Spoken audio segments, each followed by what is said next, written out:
Si les Allemands le Nürburgring et la choucroute, les Belges Spa-Francorchamps et les frites, nous on a Charade. Et pour compenser 18 km de différence avec le Nürburgring, on a une gastronomie bien meilleure. Charade, c'est un circuit au cœur des volcans d'Auvergne, et qualifié par de nombreux pilotes comme étant l'un des plus beaux circuits au monde, tant pour sa technicité que pour la beauté des lieux. Il donne l'impression aux spectateurs d'être en randonnée, et aux pilotes l'impression de piloter un avion. C'est un des rares circuits de montagne. Sa création remonte à la fin des années 50 où un tracé urbain aurait dû être créé à la sortie de Clermont-Ferrand pour accueillir un Grand Prix automobile, mais suite à la catastrophe de 1955 au Mans, qui a fait des dizaines de morts, le Grand Prix n'aura jamais lieu. C'est alors que l'idée d'un circuit de montagne, seul du genre en France, apparaît. En 1958, 60 000 spectateurs sont présents pour assister à la première course, les 3 heures internationales d'Auvergne. S'ensuit une épreuve de Formule 2, remportée par un pilote français. L'année suivante, c'est au tour des pilotes moto de s'exprimer sur ce magnifique tracé lors du Grand Prix de France. 1965 marque un tournant pour ce circuit, car l'association sportive de l'Automobile Club d'Auvergne se voit confier l'organisation du Grand Prix de France F1, durant plusieurs années de grands noms rouleront sur Charade, tels que Jackie Stewart, Henri Pescarolo ou encore Jacques Lafitte. En 1972, 50 000 spectateurs sont présents pour admirer la victoire de Jackie Stewart, mais c'est malheureusement la dernière fois que les F1 rouleront sur ce circuit. En 1974, sous une affluence record et inattendue de 100 000 spectateurs, c'est au tour des motos de tirer leur révérence. 1989 marque alors la fin du tracé historique puisque le circuit se retrouve amputé de la moitié de sa longueur, en passant de 8 km à 4 km pour devenir un circuit permanent. Malheureusement, le circuit a été interdit à la compétition, je n'aurai donc jamais la chance de voir des Formule 1 ou des MotoGP tourner dessus. De toute façon, étant trop jeune, je ne connaîtrais pas les V12 atmosphériques et les 500 de temps. Cette époque a évolué. Bref, un circuit de légende qui accueillit des pilotes de légende et des véhicules de légende. Mais heureusement, l'histoire s'arrête pas là. 60 ans après sa création, le circuit a repris vie. Charade Rose a su redonner vie à ce circuit. Le temps d'un week-end, les tribunes ont été de nouveau remplies, les pilotes de l'époque sont revenus poser leurs roues sur ce circuit et retrouver leur point de corde au guidon et au volant de leur machine d'époque. Un circuit oublié, des champions oubliés, des machines oubliées. Oh que non, les trois réunis, on se rend bien compte que les légendes sont intemporelles.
Coffee bar scene down at Baker Street was popping the whole night long.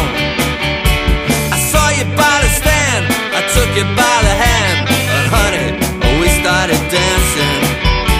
You said you was a secretary, I said I'm a baseman. Your eyes went up to the sky.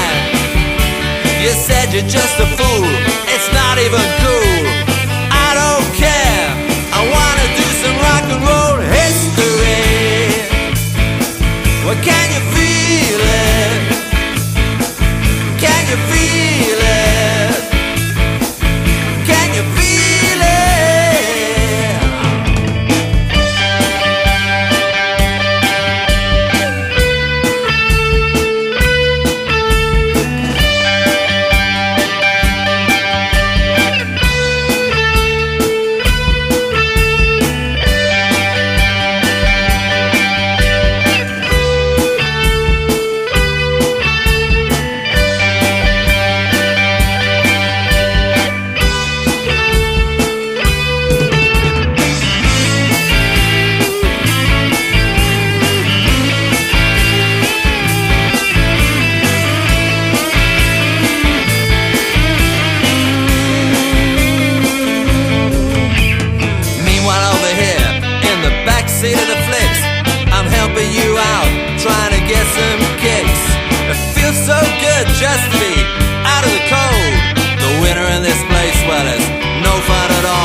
Whichever way you're looking, there's only one place to be.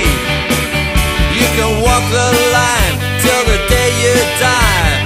Better make some rock and roll history. Can you feel it? Can you feel it? Can you feel it?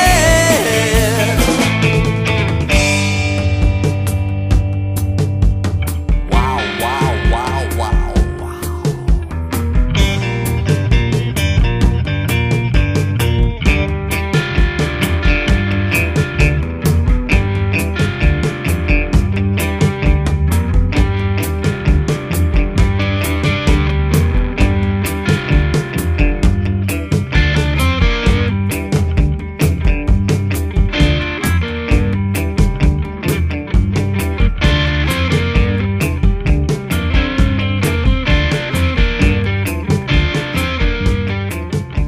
À avoir le regard attiré par le paysage, donc ça c'est dangereux. Attention, on ne regarde que la piste. Dans les Pescarolo, des souvenirs qui refont surface en quittant la voie descente.